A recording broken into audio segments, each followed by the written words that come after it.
Hello guys, in this video I am going to show you how to make deep voice in Voice Changer with Effects app. But first I just want to mention, do not forget to subscribe to my channel, because at 100,000 subscribers I am going to show you my whole YouTube revenue statistics and growth strategy and how to make money online.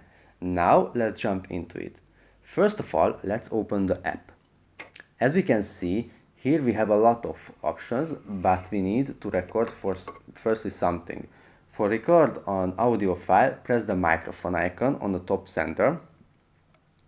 For example, let's say, hello guys, I will show you how to change your voice with this app. Now we could choose from ton of different effects.